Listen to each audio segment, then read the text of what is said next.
ഒരു തുണി കിട്ടിക്കഴിഞ്ഞാൽ ആ തുണിയുടെ നീളവും വീതിയും എങ്ങനെയാണെന്ന് മനസ്സിലാക്കണം. എങ്ങനെയാ കേട്ടോ?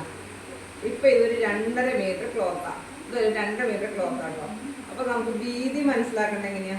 7 വശം ഉണ്ടോ? 7 വശം ടു 7 വശം. ഇതാണ് തുണിയുടെ വീതി. തുണി എത്ര മീറ്റർ ഉണ്ടെന്ന് അറിയാൻ നമ്മൾ എന്ത് ചെയ്യാം? തുണിയുടെ നീളമാണ് എടുക്കേണ്ടത് കേട്ടോ. കേട്ടോ, തുണിയുടെ നീളം, അതായത് കട്ടിങ്ങുള്ള വശം മുതൽ ലാസ്റ്റ് ഈ കട്ടിങ്ങുള്ള വശം, ഇതാണ് തുണിയുടെ നീളം. അപ്പൊ തുണിയുടെ വീതിയും നീളവും ചില മക്കൾക്ക് എന്താണെന്ന് മനസ്സിലാവൂല. അപ്പൊ ഇതൊന്നും മനസ്സിലാക്കാം കേട്ടോ. തുണിയുടെ നീളം ഈ അറ്റം മുതൽ ഈ അറ്റം വരെ. അപ്പൊ നമുക്ക് ഈ തുണി എത്ര മീറ്റർ ഉണ്ടെന്നൊന്ന് അളന്ന് നോക്കിയാലോ? ഈ തുണി എത്ര മീറ്റർ ഉണ്ടെന്ന് നമുക്കൊന്ന് അളന്ന് നോക്കാം കേട്ടോ.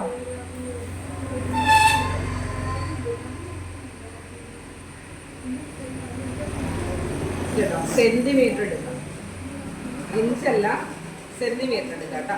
എന്നിട്ട് നമ്മളിങ്ങനെ ഈ പോയിന്റിൽ ഇങ്ങനെ വെച്ചിട്ട്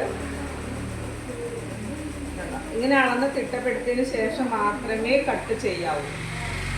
1 മീറ്റർ ക്ലോത്തിന് നമുക്ക് 100 സെന്റിമീറ്ററാണ് 1 മീറ്റർ ക്ലോത്ത് കേട്ടോ. അപ്പം നമുക്ക് എന്ത് ചെയ്യാം? ആ 100 സെന്റിമീറ്റർ നമ്മൾ എന്ത് ചെയ്യാം? ഒന്നിങ്ങനെ മടക്കി പിടിക്കാം കേട്ടോ. അപ്പോൾ നമുക്ക് 2 മീറ്റർ ക്ലോത്ത്, ബിഗിനേഴ്സിന് വേണ്ടിയിട്ടാണ് ഞാൻ ഈ പറഞ്ഞിരുന്നത് കേട്ടോ. അപ്പോൾ നമുക്ക് 2 മീറ്റർ ക്ലോത്ത് ആയിരുന്നു വേണ്ടിയിട്ട് കേട്ടോ. ഓക്കെ, അപ്പോൾ തേരുവശം നേരെ താഴേക്ക് ഉണ്ടാവും, മുകളിലും താഴെ തേരുവശം നിൽക്കും കേട്ടോ. ഇതാണ് 2 മീറ്റർ ക്ലോത്ത്. മനസ്സിലാവേണ്ടത് 2 മീറ്റർ ക്ലോത്ത്. ഇനി ബാലൻസ് വരുന്നത് എത്രയുണ്ടെന്ന് നമ്മൾ അളന്ന് നോക്കണം. ഓക്കെ കേട്ടോ, ഇവിടെ വരെയാണ് നമ്മൾ 2 മീറ്റർ വന്നിരിക്കുന്നത്. അപ്പോൾ ഒരു 100 സെന്റിമീറ്റർ ആകുമ്പോൾ നമ്മൾ ഒന്നും കൂടി ഒരു പീസിന് മടക്കി ഇപ്പോൾ 2 മീറ്റർ കിട്ടിയില്ലേ. പിന്നെ നമുക്ക് 1 മീറ്റർ ക്ലോത്ത് ഇനി ബാക്കിയുള്ളത് എത്രയുണ്ടെന്ന് നമ്മൾ നോക്കിയാലോ? ഈ പോയിന്റിൽ ഇങ്ങനെ പിടിച്ചിട്ട്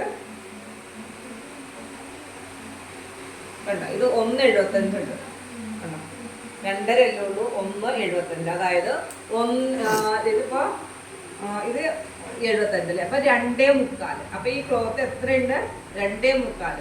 കാരണം ഒരു 100 സെന്റിമീറ്റർ നമ്മൾ ആദ്യം പോയിന്റ് ചെയ്തു, എന്നിട്ട് ഒരു പീസിന് നമ്മളിങ്ങനെ പിടിച്ചപ്പോൾ 2 മീറ്റർ ആയില്ലേ കേട്ടോ. ഇത് 2 മീറ്റർ.